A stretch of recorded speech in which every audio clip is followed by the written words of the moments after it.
Hey everybody, this is our welcome to Unit 3 video.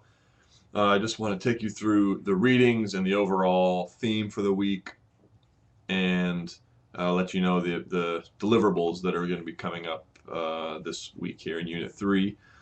So the theme for this week is schools in diverse communities, and you'll be looking at four readings essentially, two PDF files that are on our Moodle course documents page, one from Lisa Delpit um, that has her take us through an implementation of a new language policy at a school in a small indigenous town in Papua New Guinea, and her analysis of the impact of this new native language policy in the schools there.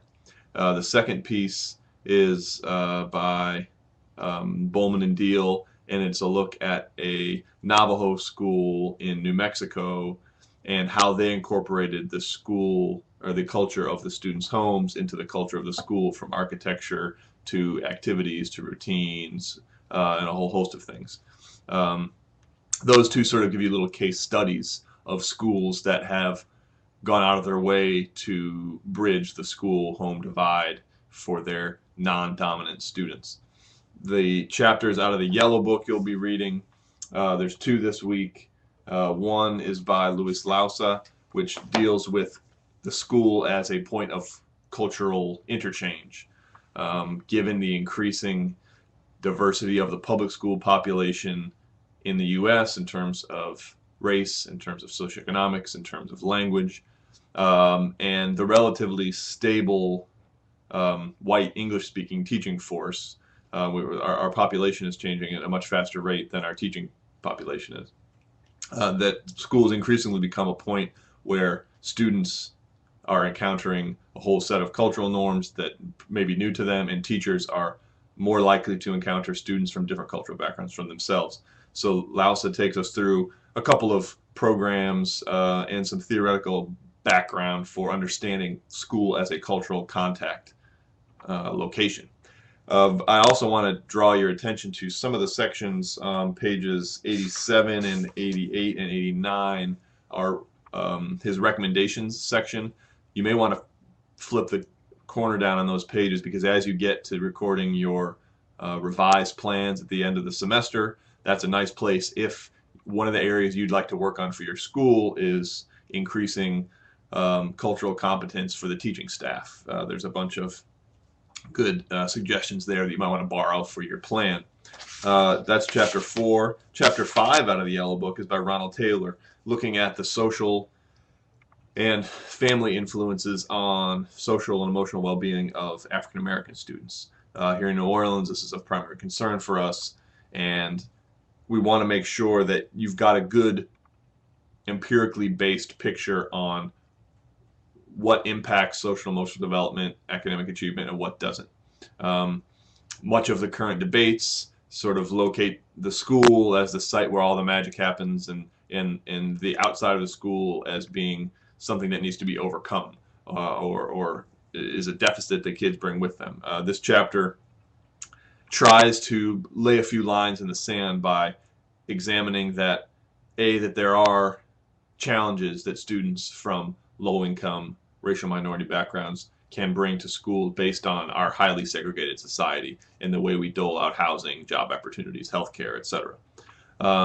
At the same time, they look at parents who have done a good job making their kids ready to interact with mainstream society, and I think there's good information to take there. So those are our four readings. You have two assignments to do. One is an online dialogue in response to these four readings. So that'll be due midweek, with dialogue continuing through the end of the week. And you also have a small piece of your semester assignment that involves the demographic analysis of both your school students, your student population over 3 points in time, and also your school's community, the population of the geographic area where your school is located, over 3 points in time. If you'll notice in course documents, I've provided a sample table that you can use that Word document and fill it out with your own school name and your own school's information. It has all the variables I'm looking for you to respond with there. The school one, most people find relatively straightforward. That's information your school has. The community one is a little more challenging.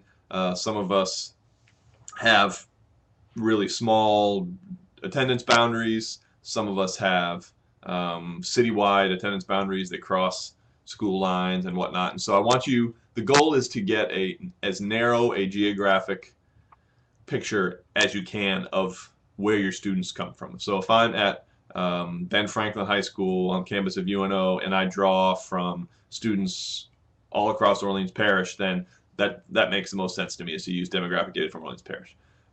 If I am at Araby Elementary in Araby and I can get 3 years worth of demographic data from Araby because that's where 95% of my kids all come from, then that's a better choice. I've put links to the American Community Survey, which is done by the U.S. Census, and the U.S. Census 2000 and 2010 reports. So you can go on there and look for the variables that I've asked for in terms of community literacy, race, gender, education, all that stuff. So that there's no narrative attached to that. All you need to do is give me 2 tables of data, 3 points in time with all the variables I've asked for. Submit that by the end of this unit. And we also have a dialogue going on Moodle while that's happening. Next week is one of the most popular units of the course. We'll be looking at parental involvement, and so we'll talk. You'll be doing your initial parent involvement activities and doing the readings there. So more on that later in the week. Bye-bye.